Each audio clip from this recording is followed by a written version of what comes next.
Hello, my name is KittyW25 and this is this is my experience with Hollow Knight Silksong Act 1. As someone who likes to explore video games who spent over 200 hours in Assassin's Creed Valhalla discovering every location and completing every location objective, I wouldn't blame you if you were surprised that I'm not really a Metroidvania kind of player.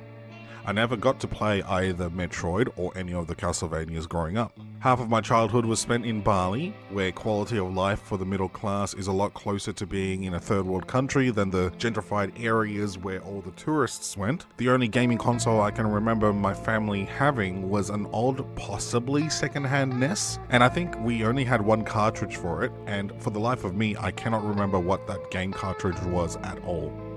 And for the second half of my childhood in Australia, my family sporadically had consoles, starting with a PlayStation 1 that an uncle on my dad's side in Indonesia had bought for me for a birthday present. However, it seemed like the couriers thought packing foam was optional, so that console only lasted 4 or 5 uses before it had a stroke. And to be honest, I wasn't too adept in video games at 9 or 10 years old, or even now, and I was still just learning English, so I struggled to even pass the tutorial mission of Metal Gear Solid that the console came with. The only thing I'll say about gaming on the computer was that my family didn't get ADSL 2 Plus broadband till the 2010s due to not being able to afford it, and don't get me started on the whole capping system that reduces your speed down to almost dial-up speeds when you use up your peak time download limit, and when was off-peak times, it depended on the provider and your plan, but I think I remember our plan be from 3 AM to 6 AM. Fun times. My next console was the Nintendo DS, which was very much loved. Lego Rock Band ruined the keypad of it. Oh, how I missed that game. And then came the PlayStation 4 and PlayStation 5 that I still have to this day. None of the games I owned on those consoles, however, were Metroidvanias. And even now, when I have quite a bit more disposable income, I'm still not really attracted to that genre of games because of the somewhat expected, at least that's how I perceive it, challenge or difficulty that is associated to these kinds of games. It's the same reason why I'm not really into souls-likes, although I have to admit with the Star Wars Jedi series, I find that I do have the patience to put time in for souls-lites. So why am I playing Hollow Knight Silksong? I don't know. Also, before we start on the journey, I have to warn everyone that if you haven't played the game and are planning to, there will be spoilers. Though I'm sure that due to its Metroidvania roots, I haven't discovered everything in Act 1, but I tried my best. Also, I might be public enemy number 1 when I reveal this, but I've possibly, stupidly, skimmed through this dialogue of this game. So there are some things that I come up against in the streams that I've not really understood, but I have my brother who's 100%ing the game on hand to explain things. I am planning on watching a lore video once I finish playing though. Lastly, before we begin with my journey, I am streaming my playthrough over on twitch.tv/KittyW25TTV if you'd like to see where I'm up to in Act 2 of this game. Though sometimes if I need a break from the game, I'll play other games on stream too. Anyway, Chapter 1. Beginning Biomes. As I started the game, I was instantly impressed by the main menu music, though loud in my ears through my $20 headset, and as I'm writing this script and watching the VOD. The soundtrack for the menu has this beautiful flow that is at the same time haunting, yet peaceful. It really does set the player into the mood really quickly. After looking at some settings, I select my profile and my first playthrough of Hollow Knight Silksong begins. I'm slurring a bit in this first stream, and I'm self-conscious about it, because I bit my tongue and it was stinging when I talked, and that was partly the reason why I started skimming the dialogue, because I couldn't be bothered reading all of it out loud. It's nice to see your beauty so frail and fine. They see your peace. Oh, they see your beauty. Peace woven of faith and toil. They forget your heart bound in slumber and servitude. When you wake, they shall see your truth, a beast. There is so much dialogue, some bugs like to yap, apparently. The game starts with a short and beautifully animated cutscene of a number of veiled bugs carrying a guarded carriage with the main character, Hornet, stuck inside. We see the group travel through a variety of different planes, but as they are crossing a bridge to Farloom, the kingdom we'll be spending in for Act 1, a white butterfly blinks into existence and lands on the carriage, deactivating whatever binding spells the veiled bugs had placed on the carriage, and Hornet manages to break free, though she falls through several levels. Act 1. Farloom.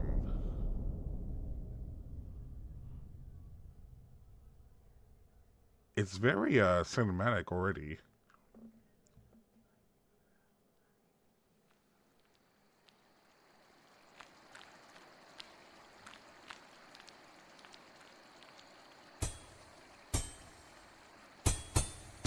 Oh. When I get control of Hornet, the game teaches me how to bind, where I use silk that produces naturally in my shell to heal my wounds, healing 3 masks worth of health on the HUD. Looking at the silk spool in the inventory, it also says that silk is also used for silk skills and that we can regenerate silk by attacking enemies. With only one way to go, I break through a destructible wall and find myself into the intro area, Moss Grotto. And Moss Grotto is such a vibe. The enemies are simple, the platforming is nice and easy. How I wish more areas were like Moss Grotto. Anyway, a couple of times while exploring Moss Grotto at the beginning, Hornet will double over and walk slowly as if in pain. The effect on the screen actually reminds me a little bit of Little Nightmares when Six is getting overwhelmed by her hunger. As I continued exploring, I soon arrived at the ruined chapel and faced off against my first boss of the game, Moss Mother. I've been had!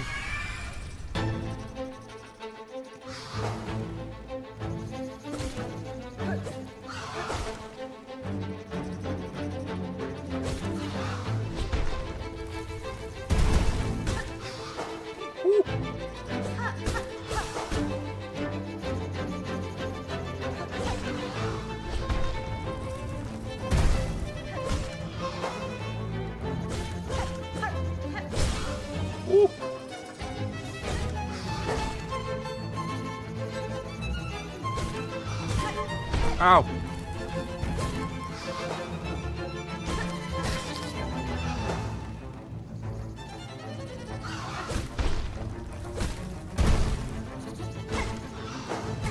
Ah!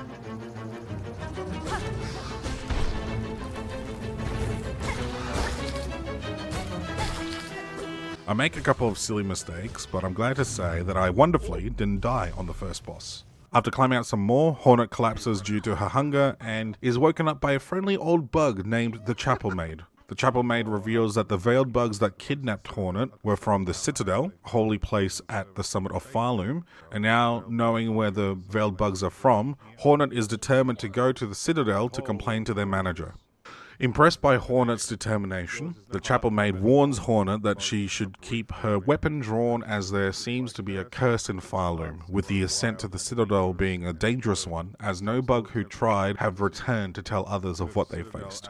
With that conversation done, I exit the little cave area we were in, and on the stream, I mentioned that this veiled bug's corpse on top of the mound looked like a big guy. This looks like a big guy. Because the markings on the veil looks like a face, whilst the rest of the mound is the body of the bug. But I realized way too late, whilst writing this script, that these were the Citadel bugs that fell down with Hornet when she broke free. I can be very slow intellectually sometimes. Heading to the right, I arrive at the first village area, Bone Bottom. Chatting with a few of the NPCs, we find that this settlement is the starting point for most of the bugs who attempt to climb up to the Citadel, and due to a disparity in class and economics, the living conditions in Bone Bottom is quite horrifying. As the game progresses, I'm able to take on side quests named Wishes in the game and offer one of the currencies that I've been collecting called Shell Shards in order to improve their living conditions. Meeting the fearful pilgrim in the first Bell Beast station, they reveal that ancient generations of bugkin used to use the Bell Beast to travel throughout Farloom, though it's now considered a sin for the pilgrims. Talking to more NPCs in Bone Bottom, I meet Peb, the shopkeeper, and Flick, the fixer, who introduced me to the shop and the wish wall mechanics respectively. Leaving the village, I continue to explore the Marrow, the next explorable area, before falling into a compulsory combat arena. Luckily, the enemies in the Marrow so far are still quite manageable, and soon more pathways open up. Oh.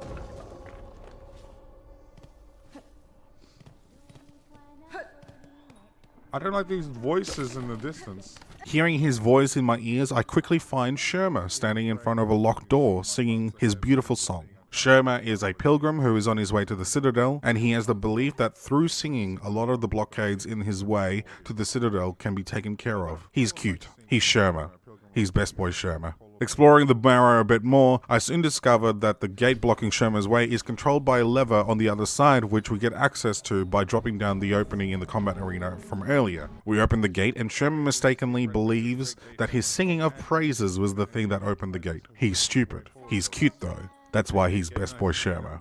I then fully enter the marrow and get well acquainted with more enemies as well as new environmental dangers, lava, destructible platforms, and what I'd like to call the first of the bastards. The bastards are items that fall from the ceilings when you go underneath them. In the marrow, they're clumps of petrified shells, but in other areas, they're created by other things. I also found my first tool, the shard pendant, which makes enemies I kill drop more shards, although I don't use this much at all. Continuing to explore the marrow, I meet with the flea convoy and talk to Flea Master Mushka, Grushkin and Varga. These guys are funny and we'll get to see more of them later. While exploring the marrow, I hear someone else singing and we meet Map Lady, or Chakra. You get to see her in various locations around Firelum in Act 1 as you discover them, and you'll know she's near because you would be able to hear her singing. There'll be rings on the ground like the ones on her wrists, and there are usually dead pilgrim bodies nearby. Why are there dead pilgrim bodies near her though? She mentions that in the villages the pilgrims are docile and friendly. However, in the depths of the climb in between villages, the pilgrims suddenly get more aggressive and hostile against anybody that is different to them. At this point, I only had enough rosaries to buy the map to the marrow,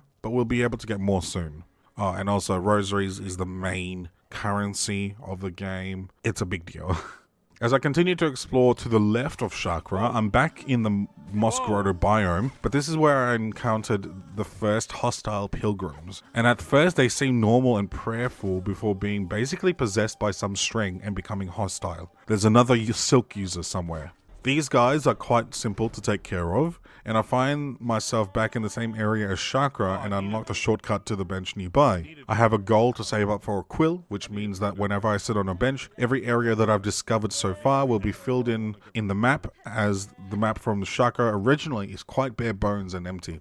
I then find a lever to gain access to an elevator to travel between Bone Bottom and Moss Home, another area above Bone Bottom. This is also where I make stupid mistakes and accidentally die to this stupid fly thing. And in comes the death counter, our close friend. So we can see how quickly I beat some bosses and how some bosses almost makes me tear my hair out. All the way here. And hey, this happened like 40 minutes into my playthrough, so I think I did alright. Climbing back up, I remember I have some rosaries in my inventory to get enough for the quill, so when I reach Chakra again, I buy the quill. Continuing up, I make a detour to the right to discover the Bell Beast station in the Marrow, only to find that the Bell Beast is all tangled up in silk. I'll get around to saving him real soon. Getting distracted, I fall back down to Bone Bottom trying to pogo a fly holding a green fruit. At least by the time I reach Chakra this time around, I have enough rosaries to buy the Moss Grotto map and the compass tool from her as well. I spend quite a bit of time just exploring and doing nothing much, going back to the bottom of Moss Grotto and Ruined Chapel to see if I've missed anything else. I passed by Chakra one more time in the Marrow and bought the bench pins for the maps, so I know where save spots are. Chapter 2, Exploration 1. I struggled to find where to go next until the next time I visit the Marrow Bell Beast station, I find Sherma singing a song to try and free the Bell Beast. But we need to get a power up before we could do that. I finally found the one way I hadn't yet explored soon after, so I'm glad I was going that way to begin with. This new area does introduce us to the new concept of traps, and they're bastard adjacent in my eyes. I also find the first Weaver Shrine in this area where we are gifted our first silk skill, the Silk Spear. I use the Silk Spear to gain access and finally meet the Moss Druid who gives us the wish to collect the Moss Fruit, the glowing green fruit I saw earlier in the Moss Grotto. Heading back to the Marrow Bell Beast station, I use the Silk Spear to free the Bell Beast and we enter into a battle with it. Oh no.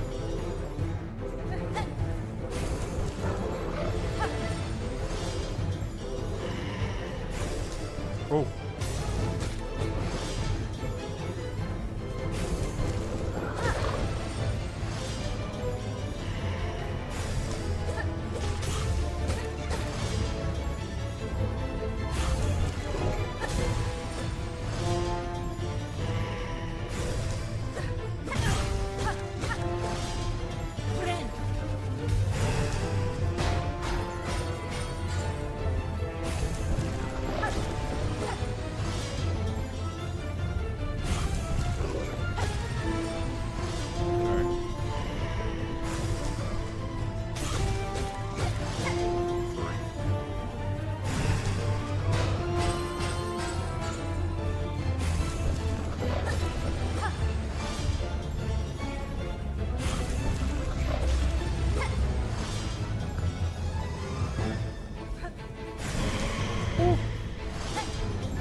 Oh, jeez.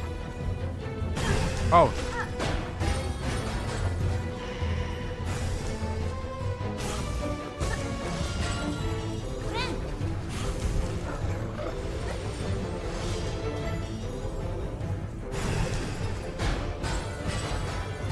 Oh my.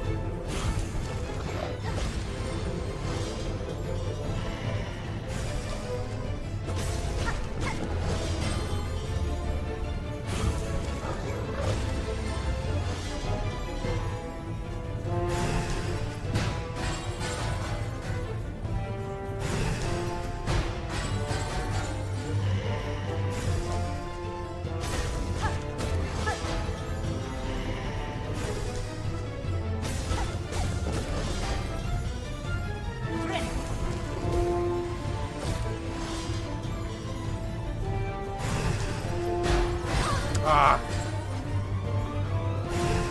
I jumped too late.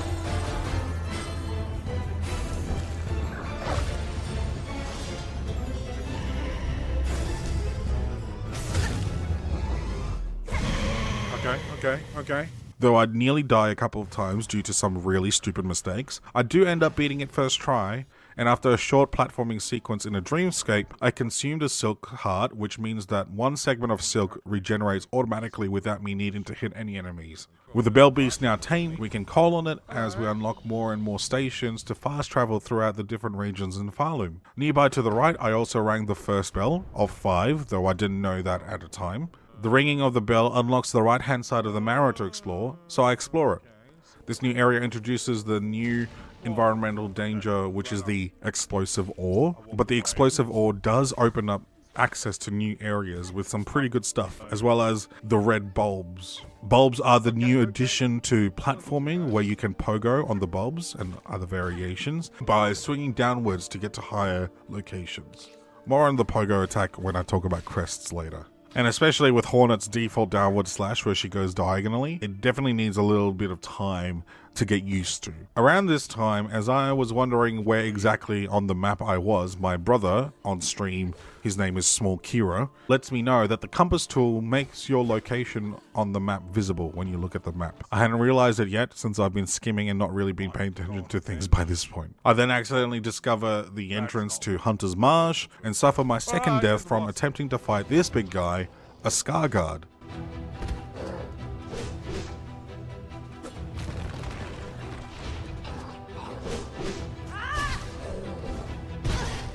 Ow.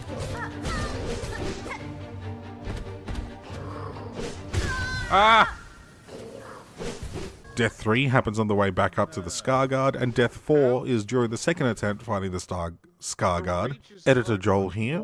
Obviously, while I was streaming, there are times where I would forget to press the death counter button, so the death counter on screen is actually inaccurate. I tried to keep a close eye on any of the deaths that I missed as I was reviewing the VOD footage, but early on I realized that I did miss death number 4 whilst writing the script and on stream. So now, because the count is thrown off, I am going to simply just play this sound effect whenever I make a comment about my death count. At the end of the video, I will reveal the total number of deaths it took me to get to finish Act 1, but enjoy my miscounting until then. Looking back, the fight would definitely be more manageable if I had unlocked the dash ability, but that won't come until later. Giving up on the Scar Guard for now, I continue exploring the right side of the Marrow and discover the platform that connects the lower left to the lower right of the Marrow biome, before continuing right and eventually discovering the Deep Docks biome.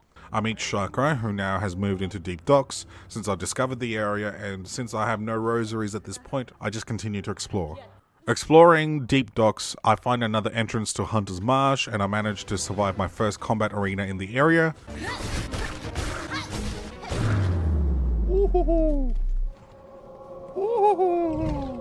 Only for an annoying flying ant enemy to kill me because it doesn't know or care about the concept of personal space. I somehow stumbled my way upon another Weaver Shrine at the top of the Deep Docks and unlocked the dash ability, the Swift Step.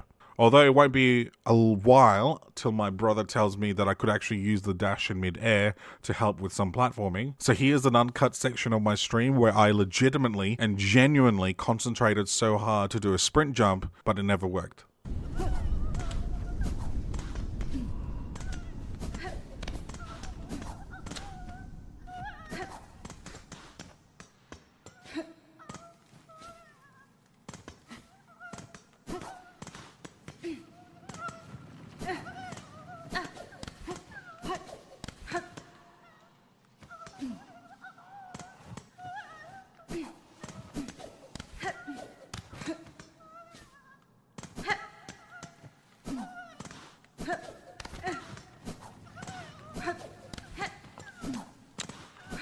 Can you please?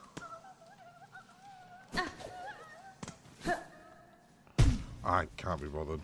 I find my way back to the lower deep docks and finally buy the deep docks map from Chakra. I also discovered and gained access to the first fight against Lace, who is the first real boss of the deep docks area. Though I had some cool moments, I was not prepared.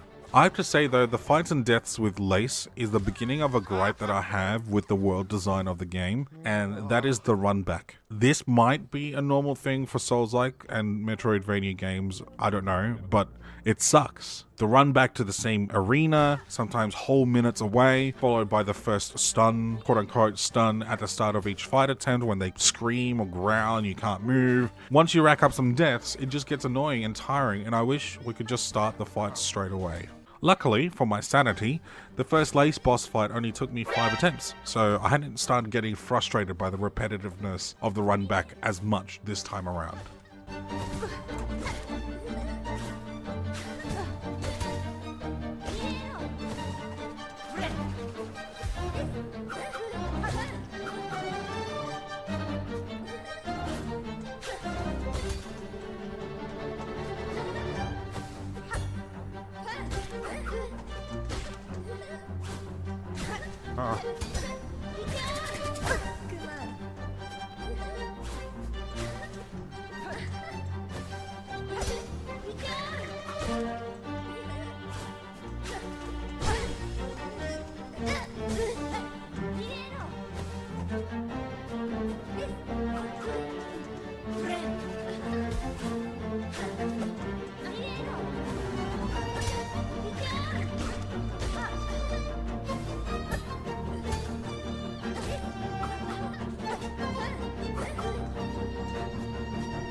How dare you run away?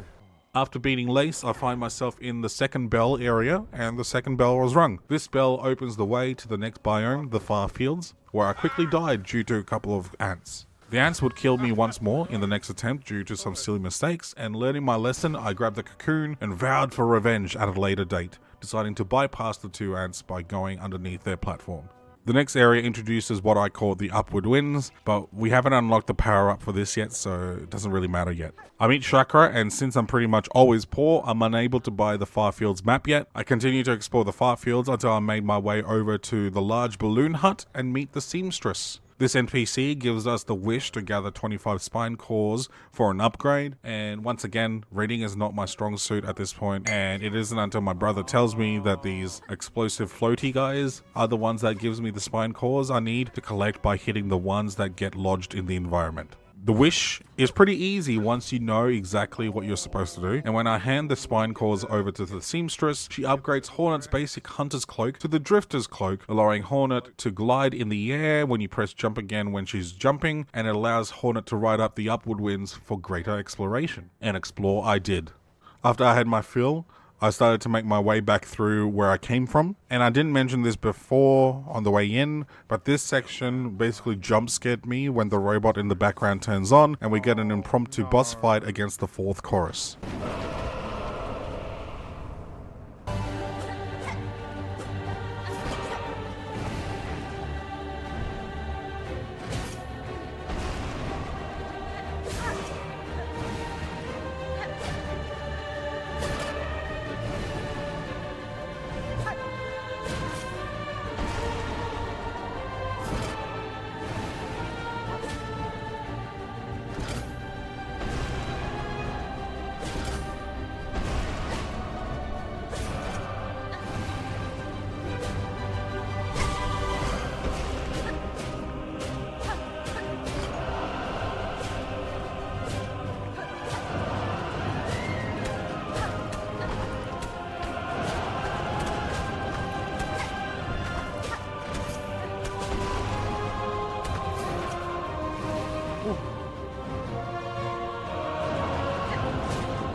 Oh my goodness.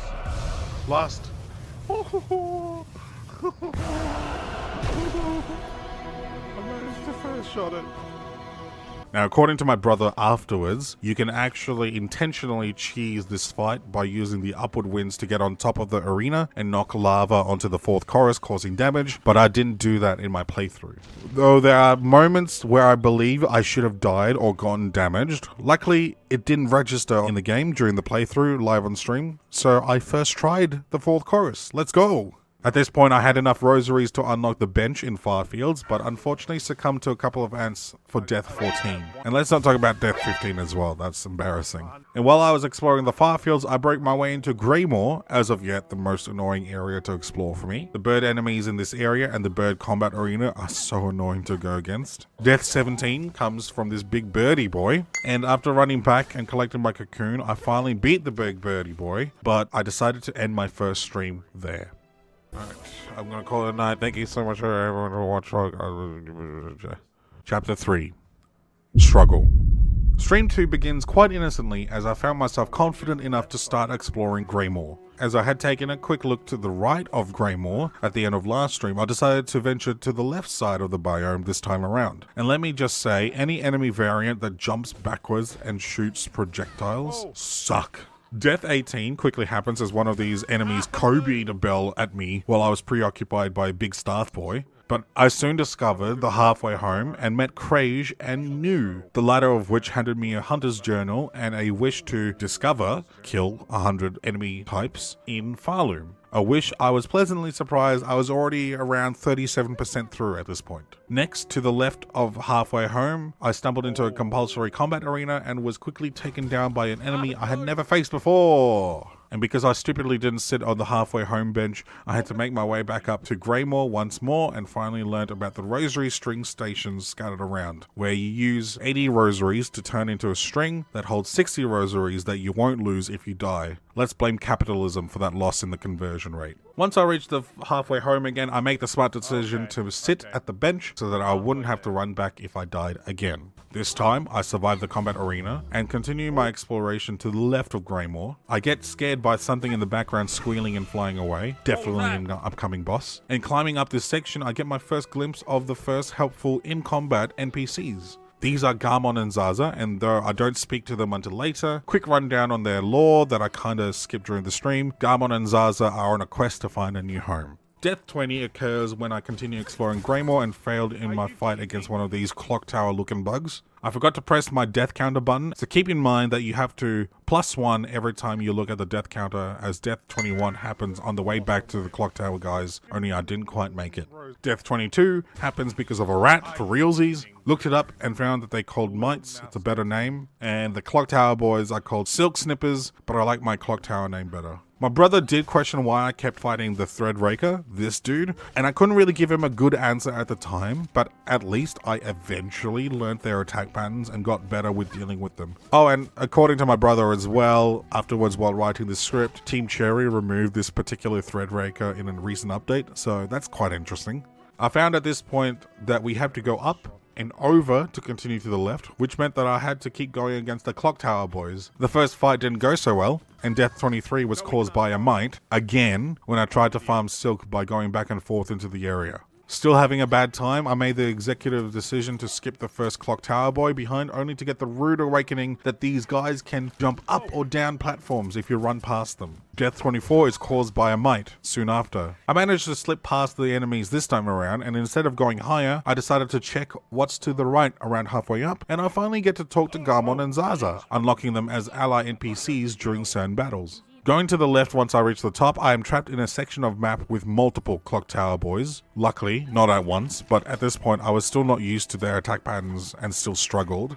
I managed to dash away from fighting them, and when I dropped down, instead of doing a long jump to get to a stash of rosaries, I at least hit the lever and open up the shortcut to this section of the map. Something in the background scares me once more, but I am able to make my way back up and reach the stash of rosaries. While exploring, I do discover the Chapel of the Reaper, but I think I gave up on it after my first attempt, killed by a Threadraker in the combat arena. Since I was still not used to fighting against these enemies, I decided to continue exploring instead. But it was at this point that I arrived at the worst boss experience I've had so far. the Morwing fight. I'll do a montage of Joel noises and humorous moments, but I'll let you know right now that this boss fight took me around 50 minutes to beat and inflated my death counter to 44. Oh! Oh! I didn't know it was... Ah! I didn't know he was just knocked out. I thought he was done. My brother told me that the Morwing fight could be cheesed, but he doesn't tell me how it can be cheesed after I beat Morwing legitimately. He's an asshole. I made Garmon and Zaza here, and they agreed to help me with the Morwing fight as they were interested in the hunt. Oh, you're kidding.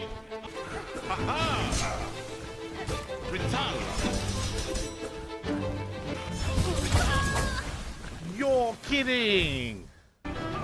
Oh, I didn't know. I pressed the wrong button. The fact that I haven't found a closer seat as well is so annoying. Ah, no! Bullshit, dude. Ah, you. Oh, you. You. Ah! What?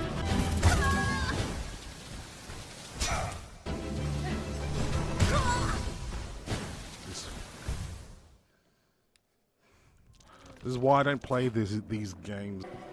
I'm this close to just turning the music off because I can't be bothered listening to the same bullshit track over and over and over and over. Same half-assed screaming by the Morwing.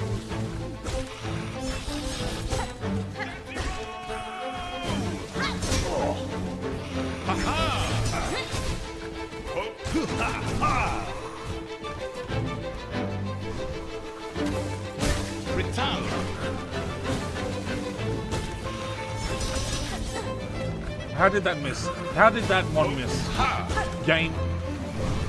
Please have some consistency, right?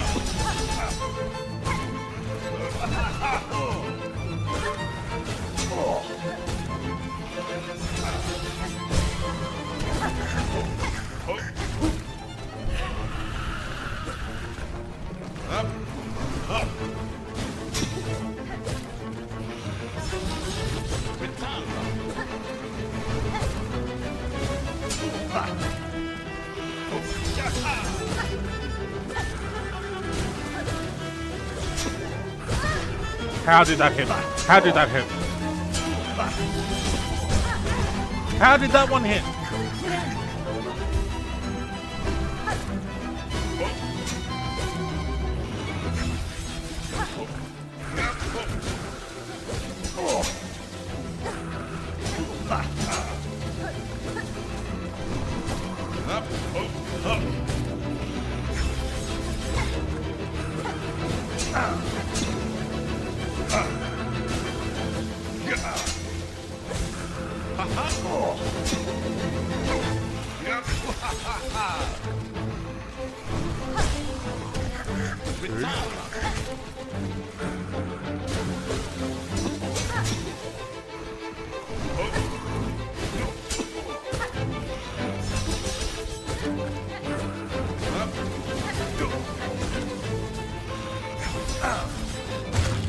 Oh my lord. Too much machine. Fucking.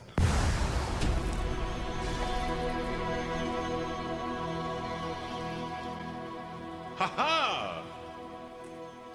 That's not even funny. That's not even funny.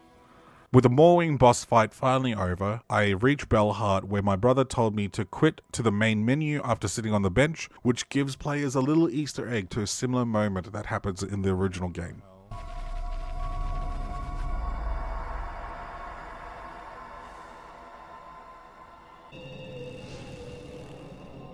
Nope.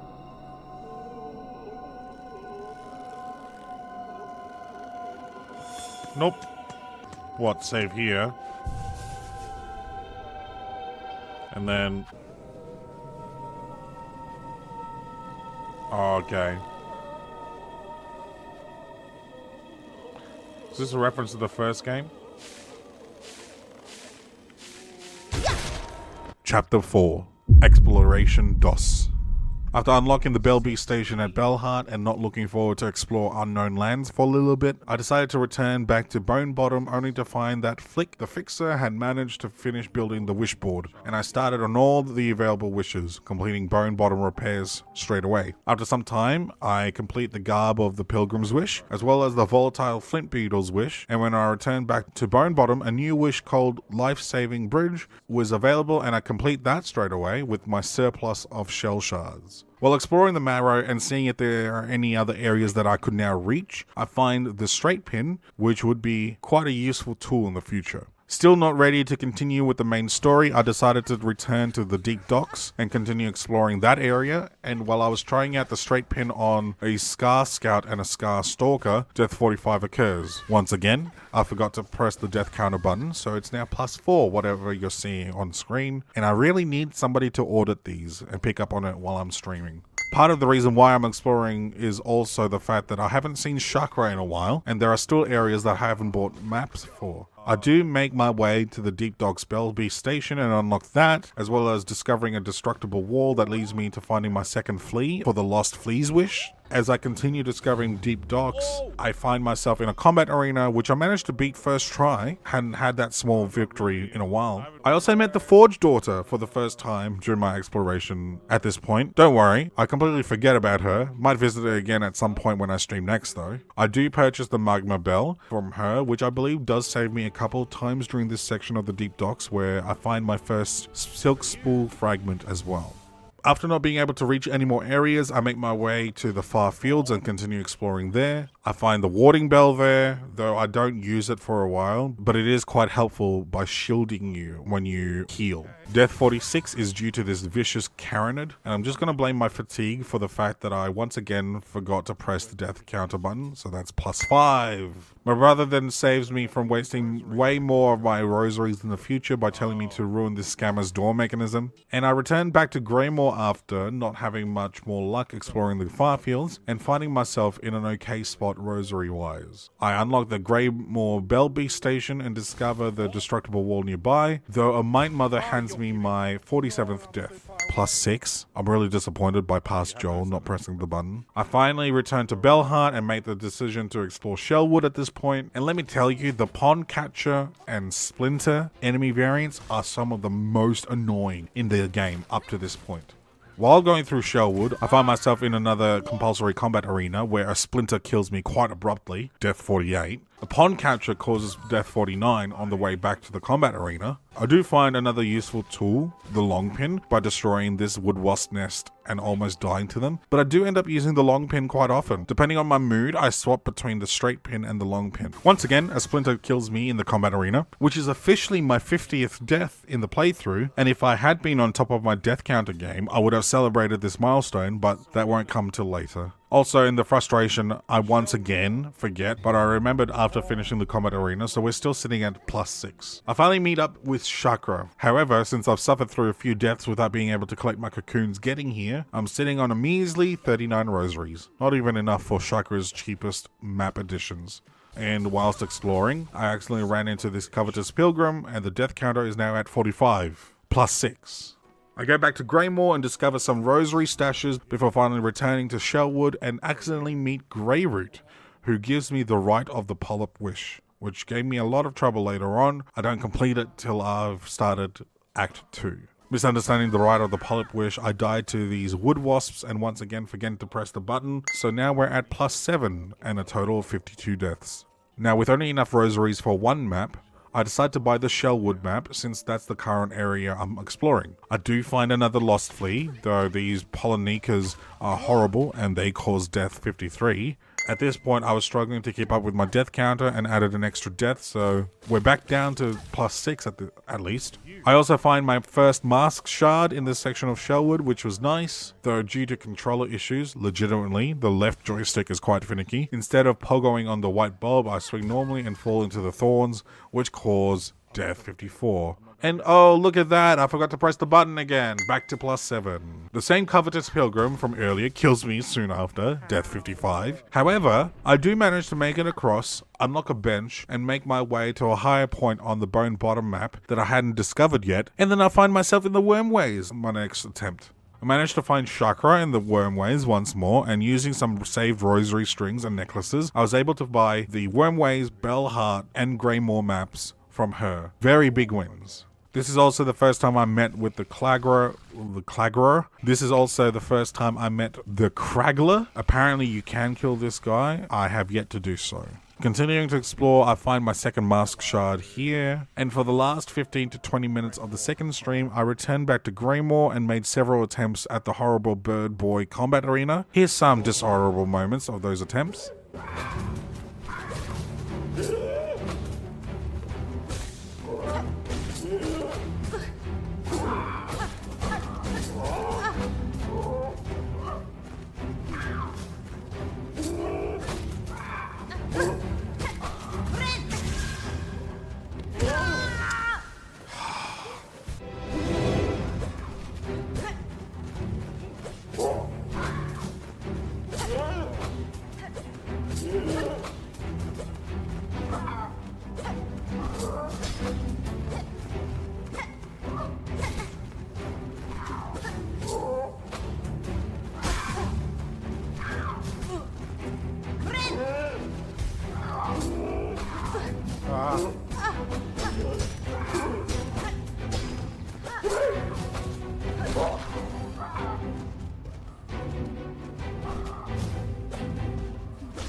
Oh no! No! The...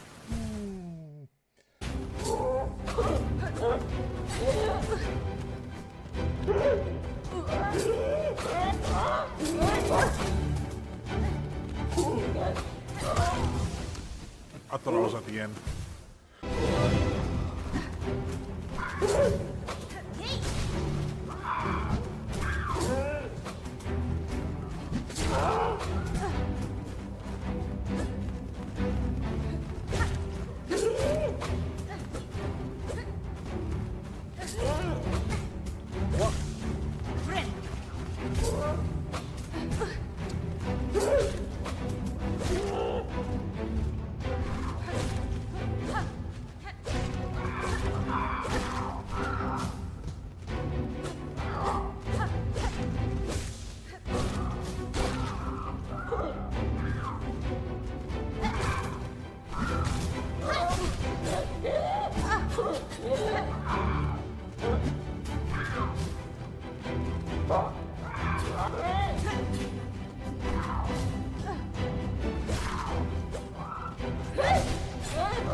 What?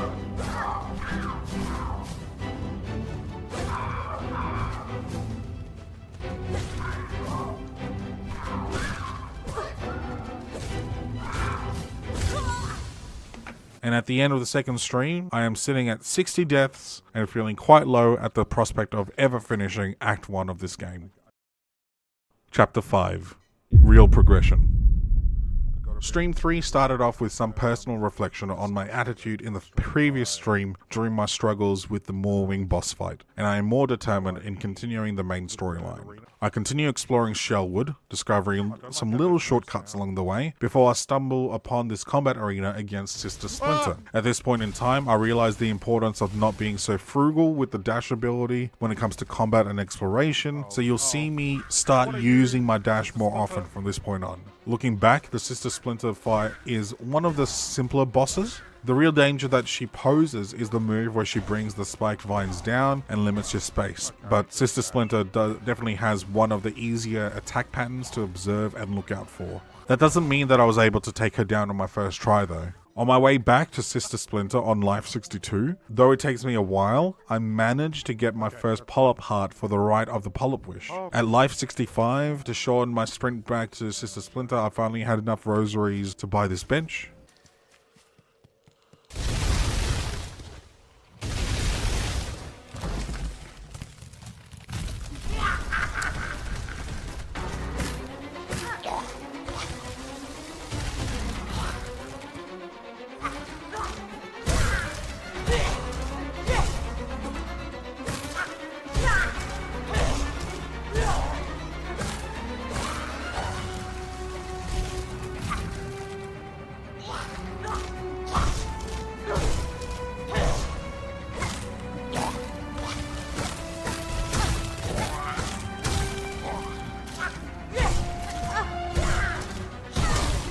yeah.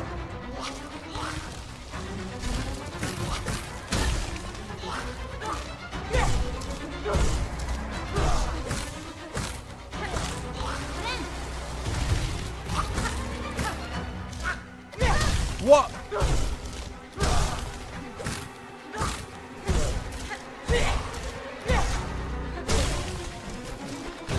Oh yeah.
Oh.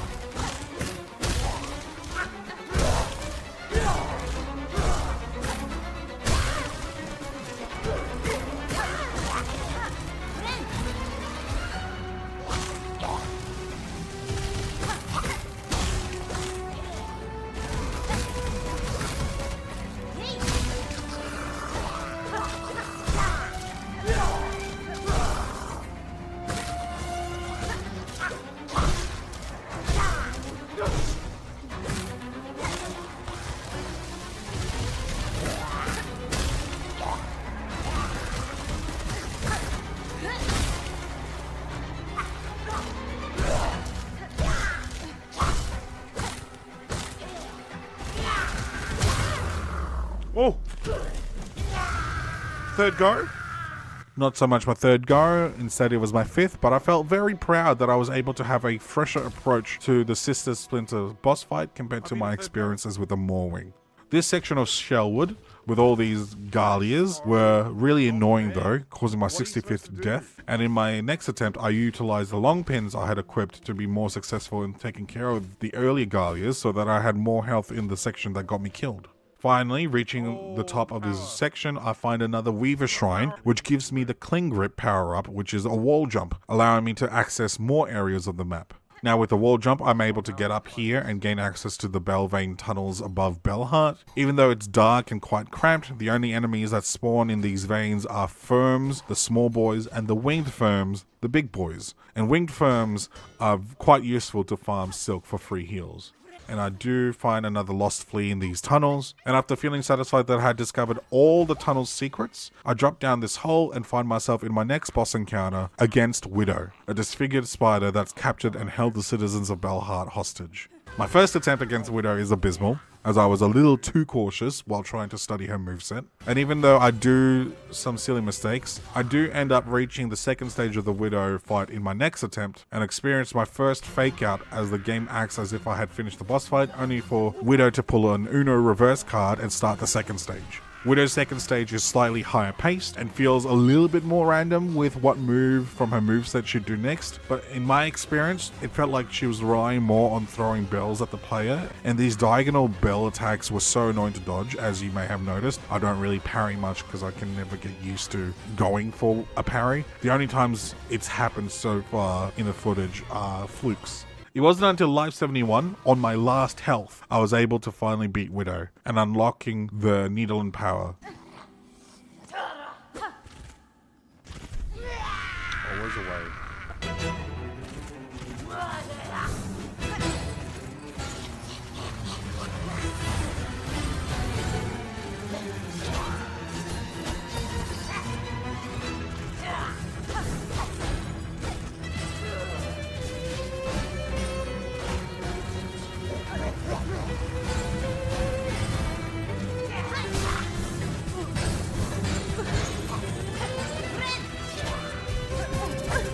You son of a...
I ran into it.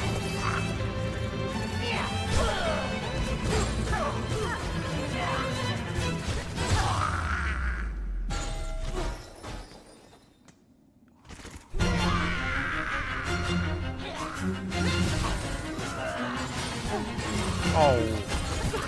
Oh.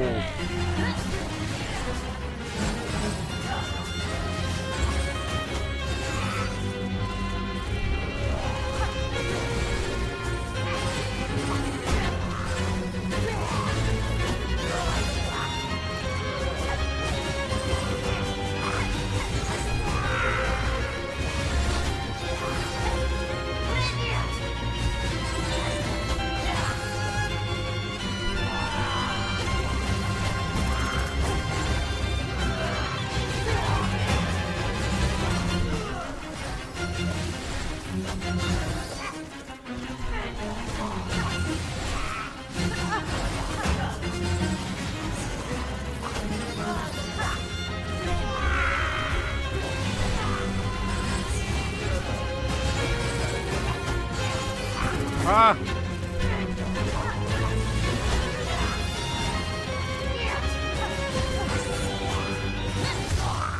Oh! Oh! Oh! Oh!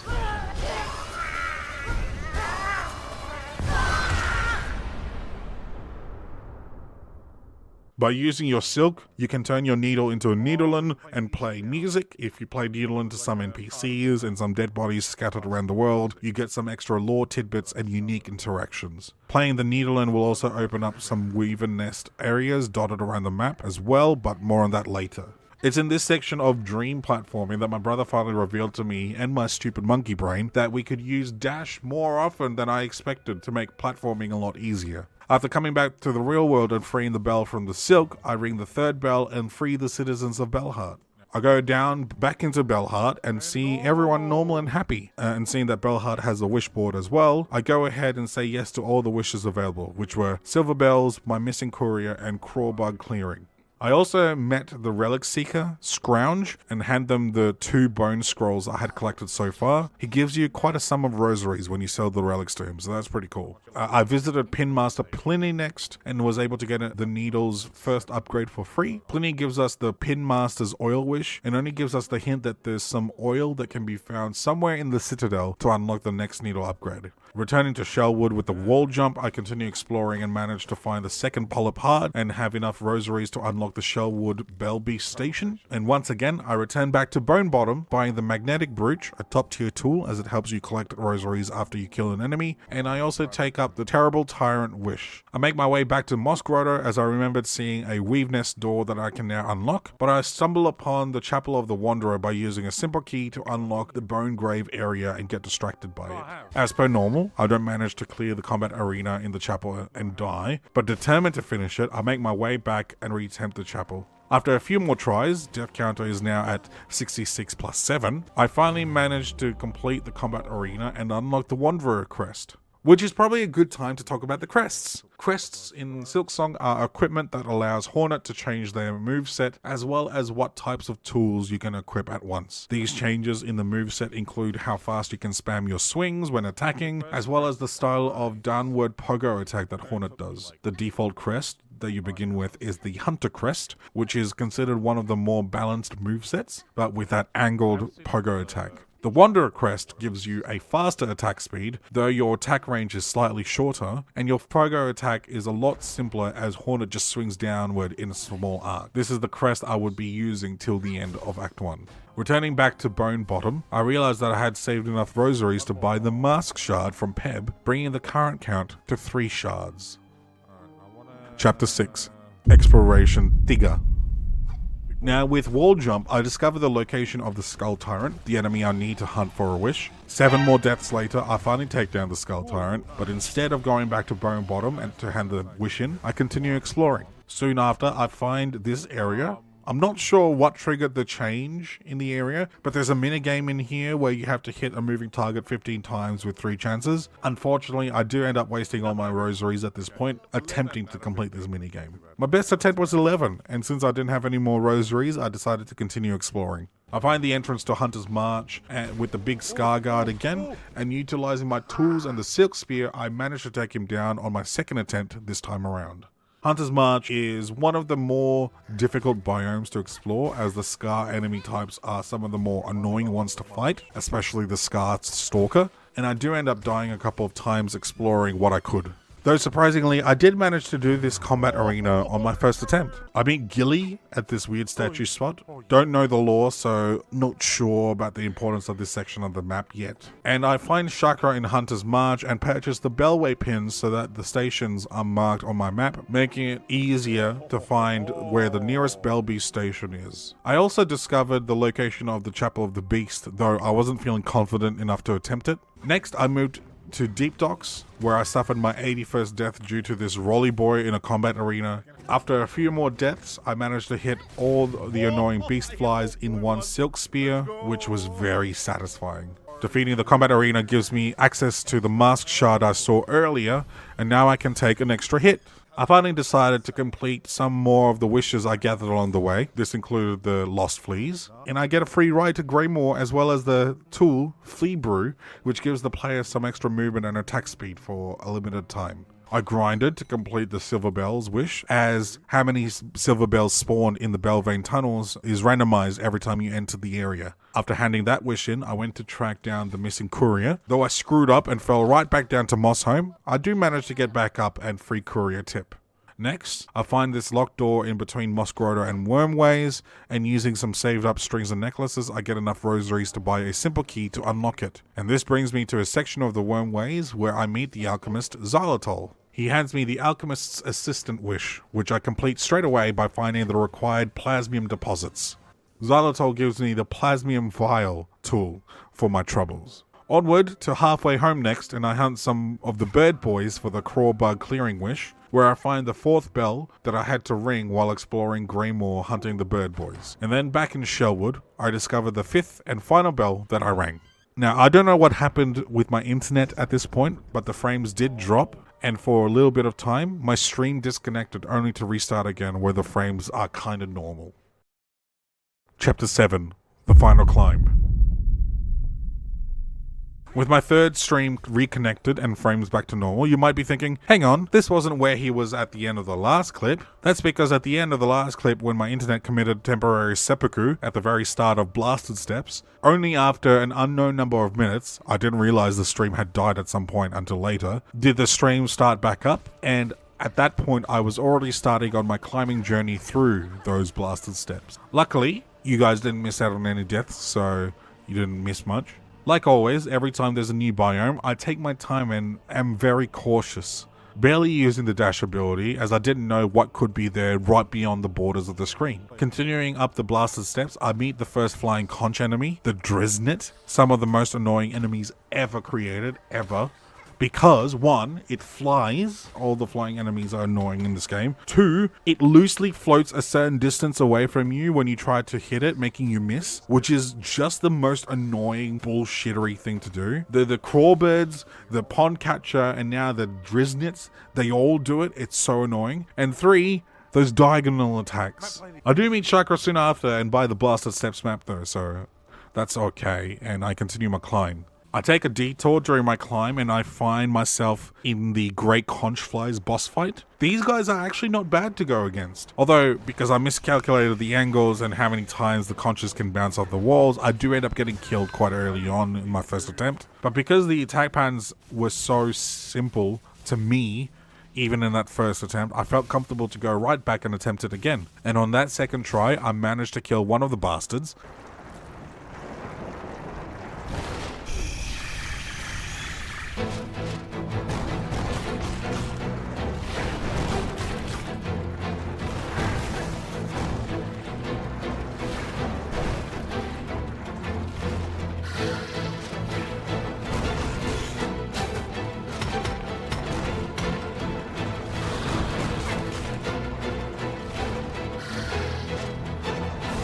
Oi!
Only for the other one to appear in the background and scream at me, vowing for its revenge. I go back to climbing, and once I reach the top of this part, I go to the left and unlock a bench and the Bellby station, which is surprisingly smart of me. I do find an extra lost flea up here, which was a nice surprise. Not exactly sure what the extra lost fleas would give me by the end, but I'll keep looking for them while exploring. I then meet Lumble the Lucky, though I'm not exactly sure at this point what his point is. We can play a game of luck with him for a few rosaries per attempt. That's all I know. Going back to the bench, we meet up with Sherma again, who is still so innocently naive about the whole pilgrimage to the Citadel. I continue on the second half of the climb up the Blasted Steps until I make it to the grand entrance of the Citadel. Now, if you've explored Fireloom well enough by this point, like me, you would have discovered 5 great big bells that you could ring. Those bells are required to be rung to open up the front gate to the Citadel. And once I reach the Citadel, I see a couple of other pilgrim bugs up there with me, begging to enter. Upon finding out that I've hit all the bells, the tall pilgrim instructs me to play some music, so I bring out the needle and then this happens.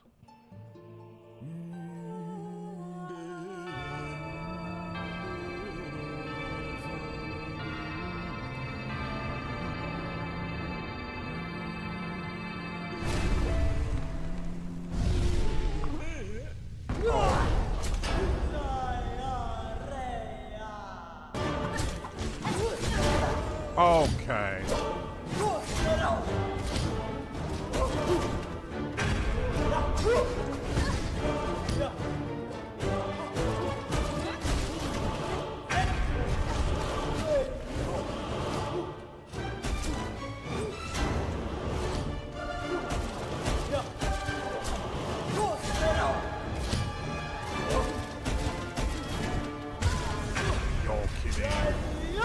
That's right.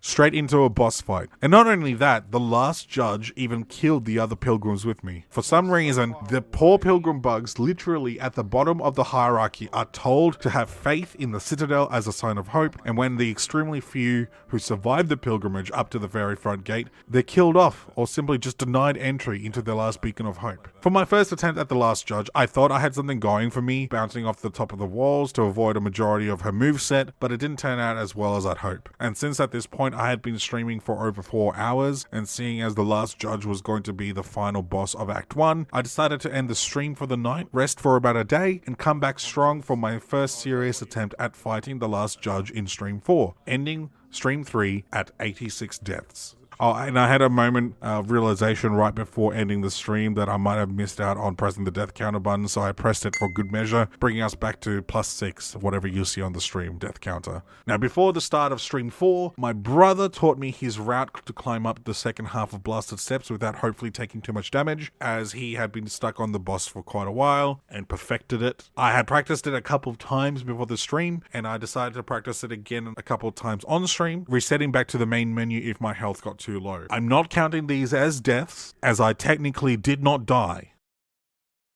This one counted, though I didn't remember to press the death counter button until later. However, once again, for some unknown reason, my frame rate shat its pants, but this was how my last judge attempts went.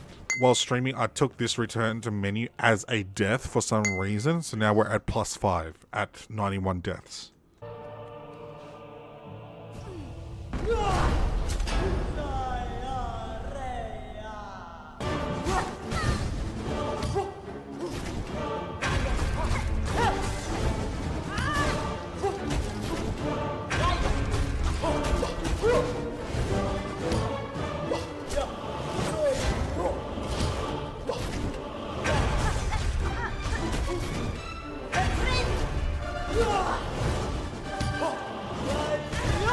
Again?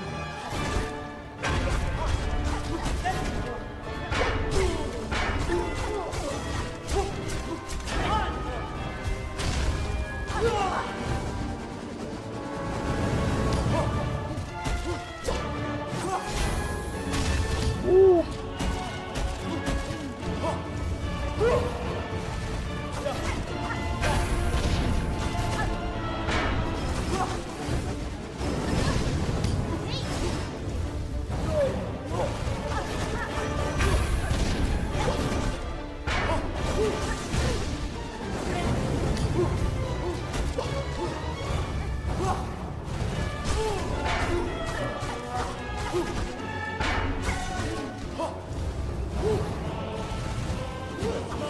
Ah.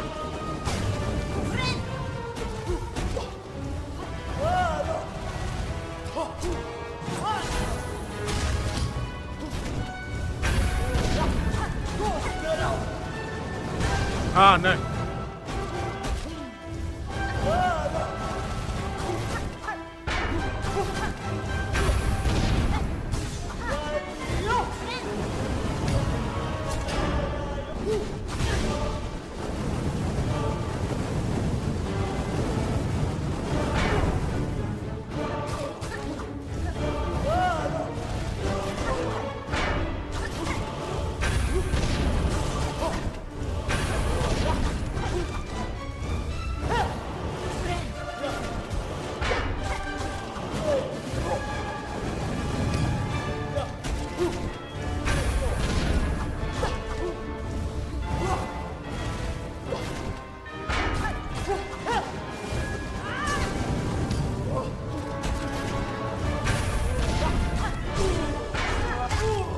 Oh! Is there another phase? Is there another phase? Don't be another phase, please.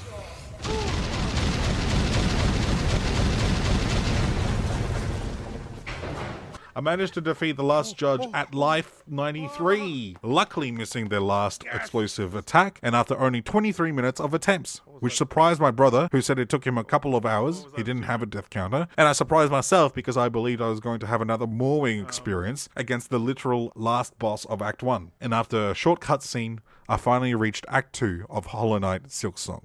What was that achievement? Defeat the last judge. Oh. Okay.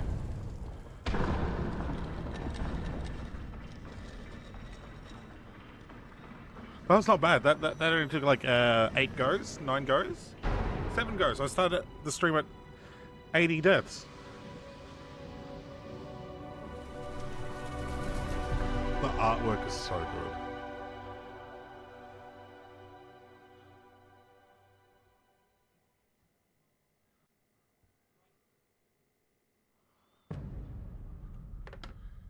Act 2.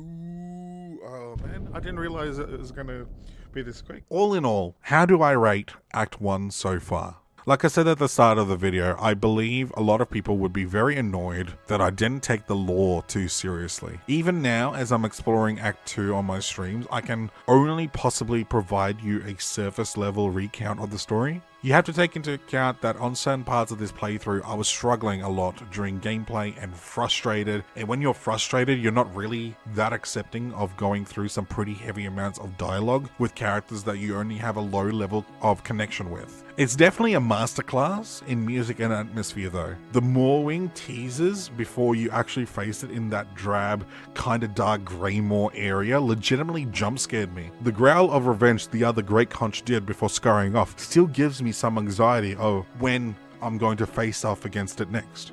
The soundtrack is an absolute bop. Every track eases you into the area that it's the theme song of. Every boss fight and combat arena are exciting, if annoying depending on who you have to fight, but fast-paced. Subjectively for me, at the very least, the gameplay is very well balanced, even if it sometimes annoys me. I have enough self-awareness to know that all the issues I had during the gameplay is either because I'm a below averagely skilled gamer, or the left joystick on my PS5 controller that I'm using to play the game is kinda loosey-goosey when it comes to whether or not I'm pointing down to pogo attack. There were a few moments while platforming that I got frustrated because I'm pulling the joystick down, but apparently not down enough, and Hornet ends up doing a flimsy normal attack instead. At the end of the day, I love this game, which says so much about the quality of the game overall. Unlike the time I tried to play Dark Souls, albeit the Prepared to Die edition, and that stupid ass Minotaur boss literally took me 8 hours to defeat, and at the end I didn't find a sense of joy or accomplishment. All I had was frustration and anger because there was some really actually unfair bullshit in that game. Silksong does provide me with that sense of accomplishment, joy, and relief. And it also showcases tangible proof that you get better at the game as you continue playing. Looking back through the VOD at the Moorwing fight, I recognize so many opportunities where I know I squandered a chance to heal, or to do some extra damage, or to dodge, because at the time I was so stressed and not as well versed in Hornet's movement, or seeking out and studying an enemy's moveset. Compare the Moorwing fight to the last judge fight and you can visibly tell the improvement between the two. To end the video, here are a few stats about my playthrough of Act 1 of Silksong. Missing an unknown number of minutes due to my internet dying without me noticing during stream 3, it took me just over 12.5 hours and 92 deaths. I've had 5 streams of Silksong so far on my Twitch channel, and I'll fix the death counter by the time stream 6 starts to showcase the up-to-date death count up to the end of stream 5 when I review the VOD for the rest of stream 4 and stream 5. If you're interested to see the uncut version of my playthrough, just head to my Twitch channel. The link will be in the description below. I'm also still working on another Let's Talk About It video, my long form series where I talk about media that I love. So far there's the Stargate movie video, Archive 81 TV series video, and both parts of Stargate SG-1 Season 1 videos. Those take longer to make, so I thought I'd help with the wait by making this little video in the meantime. I sincerely hope you enjoyed this video and watching my struggles playing a game that I've never played before. Stay safe, stay healthy, and I hope to see you in the next one.